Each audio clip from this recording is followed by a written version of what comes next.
रोग है, ऐसी समस्याएं हैं, ऐसी प्रतिकूलता है कि बोलने का अवसर नहीं मिलेगा। ध्यान रखना, पछताना ही हाथ लगेगा। आज शरीर स्वस्थ है, बुद्धि काम कर रही, भगवान की कृपा से वृंदावन में बैठ के सत्संग सुन रहे हो, जैसे बने वैसे मनोरंजन को मारो।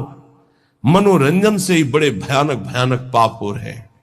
केवल मनोरंजन, मनोरंजन से हिंसा हो रही, मनोरंजन से व्यभिचार हो रहा है, मनोरंजन से ही बड़े बड़े महापाप हो रहे हैं। मारो इस मन की वृत्ति को जो पापात्मक भाव में हमें लगाए हुए, जो हमें पापात्मा बना रही है, जो हमें भगवत प्राप्ति से विमुख मार्ग में आगे बढ़ाते चली जा रही है।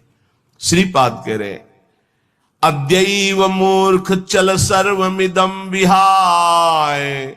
इसी क्षण से, अय मूर्ख, जिधर तू जा रहा है बहुत ही खतरनाक मार्ग है, भोगना पड़ेगा।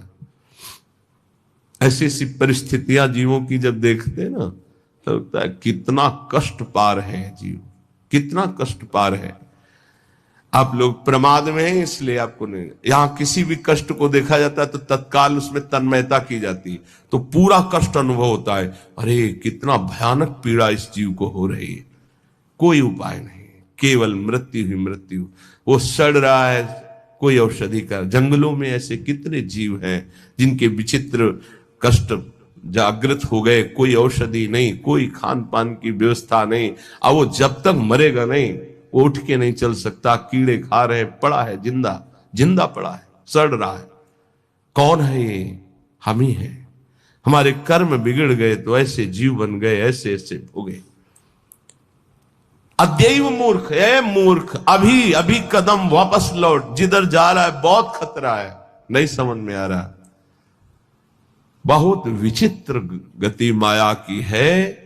देख रहा है कि इसने गलत किया और ये दुर्गति को प्राप्त हो रहा है, देख रहा है, यही देख रहा है अमुक के ऐसा ऐसा सर्वनाश हो गया, तो वही कर्म तुम भी कर रहे हो। तो क्या तुम्हारे लिए दूसरे भगवान है क्या? तुम्हारे लिए दूसरा न्यायाधीश है क्या? तुम्हारे लिए दूसरा विधान लगेगा क्या? वही लगेगा। इसलिए ना हंत, अपना नाश मत कर। अद्यैव मूर्ख चल सर्वमिदं विहाय। ये जिधर तू जा रहा है उधर से कदम वापस कर, भगवान की तरफ, प्रभु की तरफ कदम। जे ही प्रभु की तरफ कदम मोड़ोगे, बस इन दो बातों से बच जाओ तो मार्ग बिल्कुल दृढ़। पहला, भय या प्रलोभन, तुम्हें रोका जाएगा या भारी सुख सुविधा देके या भारी दुख दुविधा देके। अगर कदम नहीं रुके तो फिर दूसरा एक आंतरिक घबराहट पैदा होती है बेमतलब की। ये केवल साधु समागम से मिटती है, नहीं अच्छे अच्छे इसी घबराहट से वापस हो जाते हैं।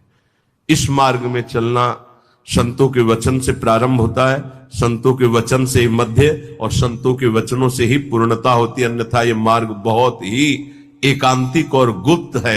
यद्यपि ये निर्भय मार्ग है, पर आसपास इतना भयावह है कि निर्भय मार्ग में कदम नहीं रख सकते, क्योंकि आसपास दृष्टि। इस मार्ग में चलने वाला आसपास नहीं देखता, नीचे देखता है तो निर्भय चला जाता है, और आसपास देखेगा तो इतना भय है कि आगे कदम नहीं बढ़ा सकता। कह रहे सकलार्थ सुरद्रुमाए, समस्त चाहों को पूर्ण करने वाला कल्प तरु है श्रीधाम वृंदावन। वृंदावन श्री राधिका सुरतनाथ विशुद्ध भाव, श्री प्रिया प्रीतम का विशुद्ध प्रेम रस प्रदान करने में समर्थ है वृंदावन। एक बार ही आ जाओ, यहां की रज में लौट जाओ, यहां एक बार परिक्रमा कर जाओ, एक बार सत्संग सुन जाओ, तो तुम्हारे जीवन के रजिस्टर में एक ऐसी वस्तु जमा हो गई जो तुम्हें नरक नहीं ले जाने देगी, तुम्हारी दुर्गति नहीं होगी। मान लो, अद्यैव मूर्ख चल सर्वमिदं विहाय वृंदावनाय, सकलार्थ सुरद्रुमाय, श्री राधिका सुरथनाथ विशुद्ध भाव, सत्रायुमैव कुरु कृत्य समाप्त अपेक्षाम। किसी अन्य की अपेक्षा मत रखो। प्रभु और प्रभु के जन दो ही हैं ऐसे जो आपका परम हित कर सकें। नहीं, स्वार्थ लाग करे सब प्रीति, सुर नर मुनि सबकी यह रीति।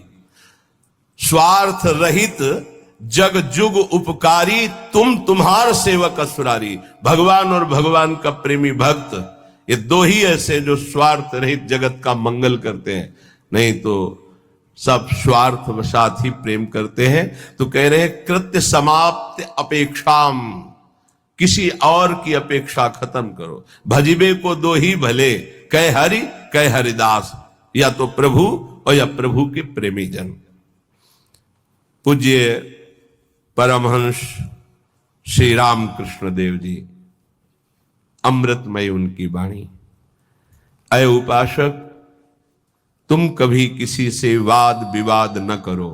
बहुत अमृतमय वचन है, बहुत ही ऊंची स्थिति के महापुरुष हमारे भारत की शोभा है।